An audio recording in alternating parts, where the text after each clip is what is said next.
The great sage Confucius and his disciple Zigong once encountered a humble maiden washing clothes.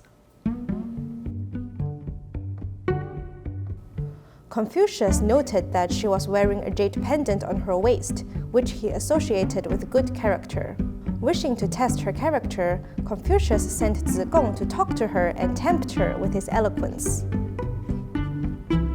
She remained unmoved and declined all three of his inappropriate requests. Confucius was delighted and commended her on her understanding of li, or etiquette. We assume that he was equally as delighted with himself that his assumption of a young lady's character based on her accessories proved to be true. Unsurprisingly, Confucius and his believers were ardent believers of the importance of dressing appropriately. This can also be seen in the Li Ji. One chapter of the Li Ji espouses the virtues of a garment known as the Shenyi. Worn by both men and women, it was in use all the way from the spring and autumn period to the Han Dynasty.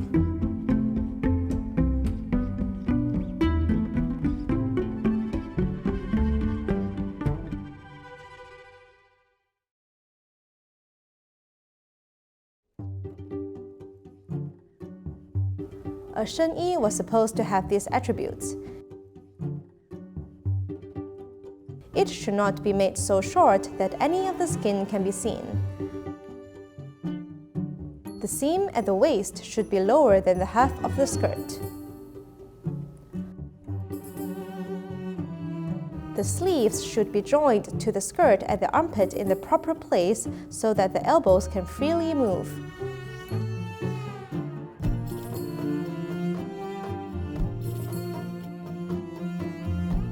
The cuffs are made round to match the compass. The neckline is made as a square to match its squareness.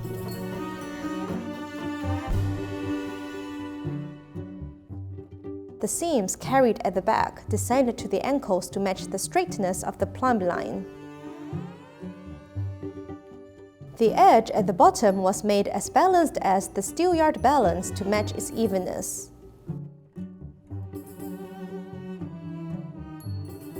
The round design of the cuffs is to allow the wearer to lift his arms while walking, so that he can keep a proper comportment.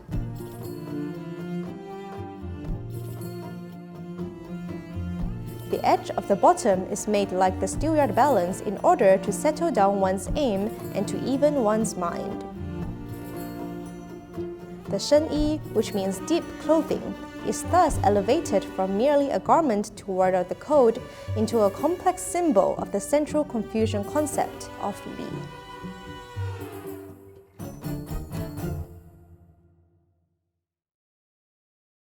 The parameters of acceptable clothing in the pre-Han era were mostly set by the aristocracy, and the upper class strictly adhered to the rules of Li.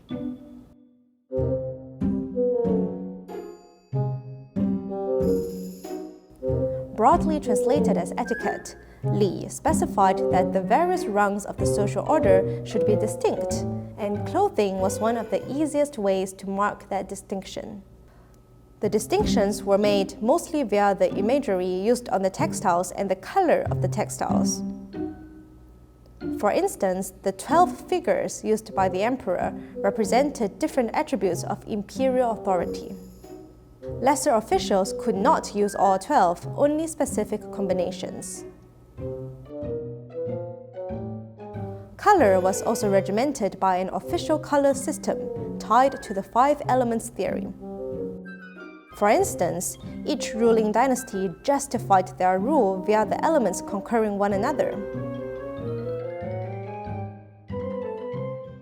The Qin Empire, which ruled by water and thus used black as their official color, vanquished the Zhou dynasty, which ruled by fire and used red. Of course, in practice, once the aristocracy had amassed enough power and wealth, adherence to Li regarding the colors of their clothing started to break down in favor of conspicuous consumption. This is where we would get the opulent silks and embroideries that China was famed for. Next, let's delve into the roles and beauty standards of women from the spring-autumn to the Han Dynasty.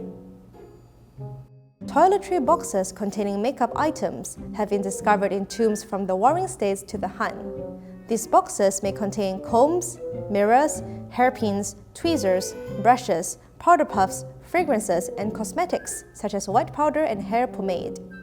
Researchers found that throughout the 1,000 years or so from the Zhou to the Han dynasties, people with large spirited eyes, white and straight teeth, and clear white skin were considered more attractive.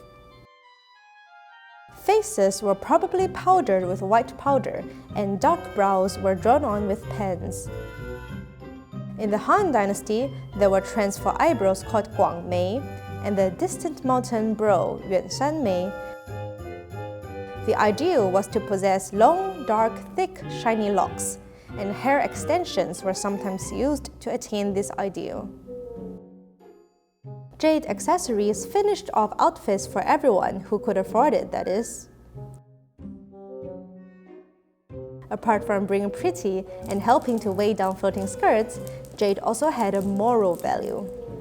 In the Yu Zao chapter of the Li Ji, the chimes of jade that a person wears are classified as a sound suitable for an exemplary person to hear. For instance, Confucius had to meet with Nanzi, the wife of a duke.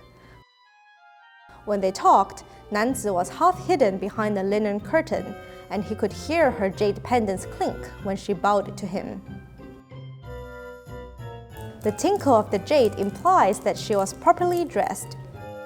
As always, whenever women have been beautifying themselves, there has been pushback. The Han poet Cai Yong wrote a poem entitled 女戒, preaching that people all know to make up their face, but no one grooms her mind. But how were women actually expected to groom their minds?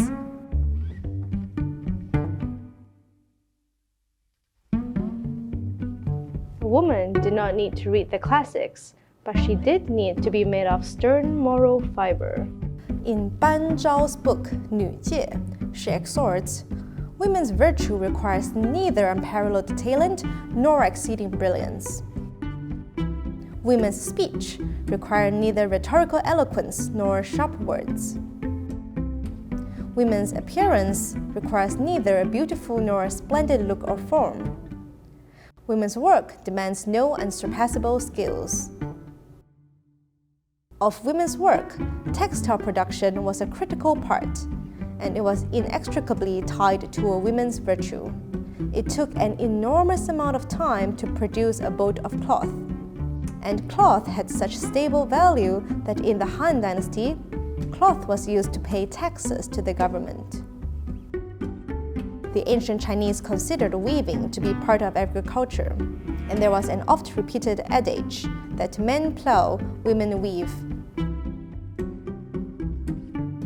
Textile work was tedious and monotonous, but it may be easier for women busy with children to engage in, and in the unfortunate event that she was widowed, she could keep herself and her children alive by selling the cloth she wove.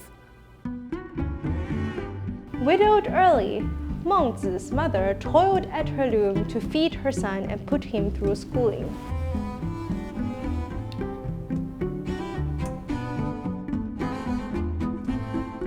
One day, the young Meng Zi skipped class and came home early. At this, his mother took a knife and sliced through the threads of the cloth she was weaving. She explained that abandoning learning halfway was like cutting a piece of cloth. Everything would go to waste. The Zhou, Qin, and Han dynasties may be murky in the distant past, and text about women in the past may be particularly sparse. But we can be relatively confident that clothing, spinning, and weaving were integral parts of a woman's life 2,000 years ago.